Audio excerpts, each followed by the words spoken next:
আচ্ছা, social media management অল্প একটু ইন্ট্রোডাকশন দিয়ে আজকে ছেড়ে দেবো আপনাদের। সোশ্যাল মিডিয়া ম্যানেজমেন্ট হচ্ছে, দেখেন এই যে আমাদের সোশ্যাল মিডিয়াতে আমরা যে দুই ধরনের কাজ শিখলাম, একটা হলো আমাদের কি ছিল, profile set up and integration. এটা বলেন তো, এটা ওয়ান টাইমের কাজ নাকি এটা বারবার করতে হবে? One time. আবার অর্গানিক সোশ্যাল প্রমোশন, একজন কি সারা জীবনই আপনাকে দিয়ে তার ফলোয়ার বাড়াইবে? না, একটা সার্টেন টাইম পিরিয়ডে গিয়ে সে কিন্তু তার ফলোয়ার আপনাকে দিয়ে বাড়াবে না। কিন্তু সোশ্যাল মিডিয়া ম্যানেজমেন্টের কাজ কিন্তু যতদিন বিজনেস চলবে ততদিন লাগবেই, শিওর। হ্যাঁ, তাইলে এই সোশ্যাল মিডিয়া মার্কেটিংয়ের মধ্যে অন্যতম একটা ডিমান্ডেড কাজ হচ্ছে এইটা, সোশ্যাল মিডিয়া ম্যানেজমেন্ট। এটা খুবই ইম্পর্ট্যান্ট একটা কাজ। তো সোশ্যাল মিডিয়া ম্যানেজমেন্টের কাজ যারা করে তাদেরকে বলে কি, সোশ্যাল মিডিয়া ম্যানেজার। এখন যারা অলরেডি সোশ্যাল মিডিয়া ম্যানেজার হিসেবে জব করতেছে, তাদের যদি আমি একটু প্রোফাইলগুলো দেখি যে তারা আসলে কি ধরনের কাজ করে আসলে as a social media manager হিসাবে। সোশ্যাল মিডিয়া মার্কেটিং ম্যানেজার, ওকে, কয়েকজন একটা দেখি। আচ্ছা, এ বলছে যে দুইটা সোশ্যাল মিডিয়াতে 10টা পোস্ট দিবে, কয়দিন? 14 দিন। ওকে, এবং পোস্টের সাথে কি ক্যাপশন? আপনারা তো জানেন যে পোস্ট দেওয়ার শুরুতে যেটা লেখা থাকে সেটা হচ্ছে ক্যাপশন। আর ইনস্টাগ্রামে তো আপনারা দেখছেন হ্যাশট্যাগ আর হলো অপটিমাইজেশন বলছে। ওকে, এখন দেখেন যে সোশ্যাল মিডিয়া ম্যানেজার হিসাবে কেউ যখন পোস্ট করবে, তাহলে এই পোস্টগুলো কি ক্লায়েন্ট দিয়ে দিবে না আমাদের এটা রেডি করতে হবে? আমাদের রেডি করতে হবে। হয়তো কিছু কিছু কন্টেন্ট আপনাকে ক্লায়েন্ট দিবে অ্যাজ এ ইনপুট হিসাবে, বাট ম্যাক্সিমাম ক্ষেত্রে কিন্তু কন্টেন্টগুলো আমাদেরই তৈরি করতে হবে। এখন কি ধরনের কন্টেন্ট হতে পারে? টেক্সট বেস কন্টেন্ট হতে পারে, ইমেজ বেস যেটা গ্রাফিক্স ডিজাইন করে করতে হয়, অথবা বর্তমানে দেখছেন যে সবচেয়ে বেশি পপুলার কি, ভিডিও। তাহলে ভিডিও বেস কন্টেন্টও কিন্তু আপনাকে জেনারেট করা লাগতে পারে। তাহলে ইমেজ কন্টেন্ট, টেক্সট কন্টেন্ট আর হচ্ছে ভিডিও কন্টেন্ট, এই 3 ধরনের কন্টেন্ট রেডি করা এবং সোশ্যাল মিডিয়াতে পোস্ট করা। ওকে, আরও দু একজন একটা দেখি কি বলছে। 14টা পোস্ট দেবে, 1 মাসে 14টা পোস্ট দেবে, ক্যাপশন, হ্যাশট্যাগ, আর একটা হচ্ছে শিডিউলিং। শিডিউলিং জিনিসটা আমাদের লাগবে। শিডিউলিং হচ্ছে যে দেখেন এই যে মানে সে হচ্ছে 1 মাসে কয়টা পোস্ট দিবে? 14টা পোস্ট দিবে। তাহলে যেদিন যেদিন পোস্ট দিবে সেদিন কি ঢুকে ফেসবুক পেজ বা অন্যান্য সোশ্যাল মিডিয়াতে প্রত্যেকবার গিয়ে গিয়ে পোস্ট দিবে? তা কিন্তু করবে না। যে কাজটা করবে, একবারে বসে 14টা পোস্ট দিয়ে টাইম ঠিক করে দিবে, যে টাইমের পোস্ট ওই টাইমে অটোমেটিক্যালি পাবলিশ হয়ে যাবে। এটাকে বলা হচ্ছে শিডিউলিং। আপনি চাইলে একবারে বসে 1 মাস 2 মাসের পোস্ট একবারে করতে পারেন।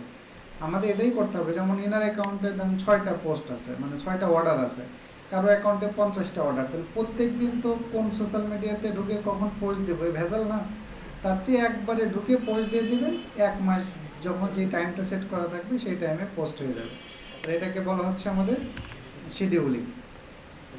আচ্ছা, এরপরে request to target audience weekly, আচ্ছা এটা অন্য জিনিস। গ্রাফিক্স করবো যে মানে আমরা যখন সোশ্যাল মিডিয়াতে শেয়ার করার আগে একটা গ্রাফিক্যাল আইটেম ডিজাইন করে নিতে হয়, ক্যাপশন, হ্যাশট্যাগ, সিটিএ। সিটিএ মানে বুঝলেন, কল টু অ্যাকশন, মানে অর্থাৎ পোস্ট দেওয়ার পোস্টের নিচে যে বাটনটা থাকে এটাকে বলে। যেমন ধরেন আপনি যদি আমাদের এইতে যান, ভিনাস আইটি ইনস্টিটিউটের পেজে যান, তাইলে এখান থেকে আমাদের যে পোস্টগুলো দেওয়া, এই যে প্রত্যেকটা পোস্টের নিচে দেখেন একটা করে বাটন আছে না? এখানে 3 ধরনের বাটন অ্যাড করা যায়, হোয়াটসঅ্যাপ বাটন, মেসেঞ্জার বাটন, আর একটা হচ্ছে কল বাটন। এই 3টা বাটনকে মূলত বলা হচ্ছে CTA, call to action, scheduling, engagement. Okay, একই জিনিস। এখান থেকে Facebook, Twitter, LinkedIn, Insta, okay, একই জিনিস। হ্যাশট্যাগ, ক্যাপশন, দুইটা সোশ্যাল মিডিয়া ডেইলি একটা করে পোস্ট দিবে। আচ্ছা দেখেন, সবাই কিন্তু বলছে পোস্ট দেওয়ার কথা, কিন্তু সোশ্যাল মিডিয়াতে আপনার কমেন্টও করা লাগতে পারে না, মানে কমেন্টে রিপ্লাই দেওয়া রাখতে পারে, অথবা ধরেন ক্লায়েন্ট বললো যে কেউ ইনবক্সে নক দিলে সেগুলো রিপ্লাই দেওয়া লাগবে, কিন্তু কেউ কিন্তু এই দায়িত্বটা নেয়নি। খেয়াল করছেন?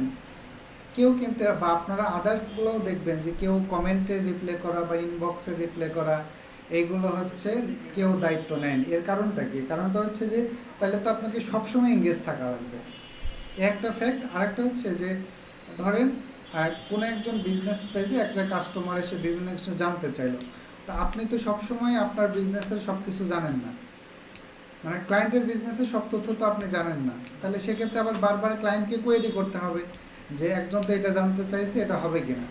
যেমন ধরেন কথার কথা যে আপনি কুষ্টিয়ার কোনো একটা বিজনেসের সোশ্যাল মিডিয়া ম্যানেজার, তো আপনাকে যদি বলে যে হচ্ছে যে পেয়ারাতলাতে আপনার খাবার ডেলিভারি যাবে কিনা, আপনি তো বলতে পারবেন যাবে।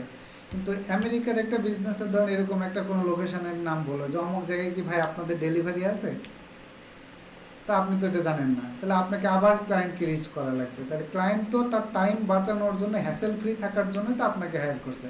তো আপনি যদি বারবার আবার সেই ক্লায়েন্টকেই পেইন দেন, তাহলে আবার ঝামেলা না। এই জন্য আমরা কমেন্টের রিপ্লাই করা এবং হচ্ছে ইনবক্সের রিপ্লাই করাটা আপাতত করবেন। হ্যাঁ, যদি এরকম হয় যে কোনো কোনো ক্লায়েন্ট আছে যে ঠিক আছে তুমি একটা কাজ করো, যে আপনার সাথে একটা গুগল শিট শেয়ার করলো যে কাস্টমার যা যা জানতে চাই তুমি এগুলো একটা নোট করে রাখবা, আমি একসময় ওগুলো সব অ্যান্সার লিখে দেবো। এরপরে আপনাকে ধরেন 15 দিন 20 দিন বা 1 মাস ট্রেন আপ করাইলে এরপরে তো আপনি নিজেই রিপ্লাই দিতে পারবেন আরামসে, কোনো প্রবলেম না। এই পদ্ধতিতে হয়তো অনেকে করে আর কি। ওকে, তাহলে এটা গেল হচ্ছে আমাদের সোশ্যাল মিডিয়া ম্যানেজমেন্ট। এখন আমরা আগামী দিন এইগুলো দেখব যে হচ্ছে কন্টেন্ট কিভাবে ক্রিয়েট করা যায়, সেটা টেক্সট বেস হোক, গ্রাফিক্স বেস হোক, অথবা ভিডিও বেস হোক।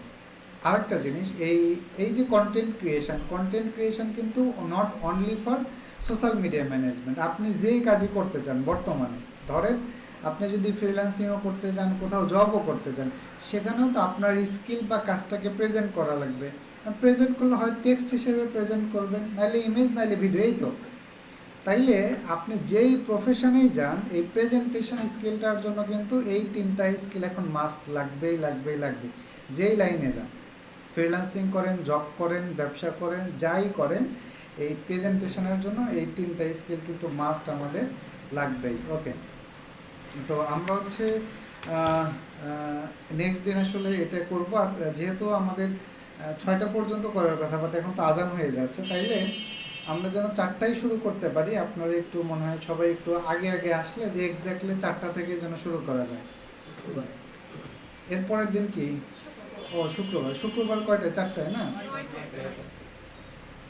আপনার 55 না স্যার? 2টা ব্যাচে মানে গোলমাল পাকায় যায় আমার। হ্যাঁ, আচ্ছা, আপনার 55 না? আচ্ছা ঠিক আছে। হ্যাঁ, আপনাদের হলো 9টায়। ঠিক আছে, শুক্রবারে 9টায় আসেন এবং আমরা একটু বেশি সময় নিয়ে যতটুকু পারা যায় আর কি। হ্যাঁ, প্রয়োজনে নামাজের আগ পর্যন্ত আমরা এখান থেকে কভার করার চেষ্টা করবো আর কি।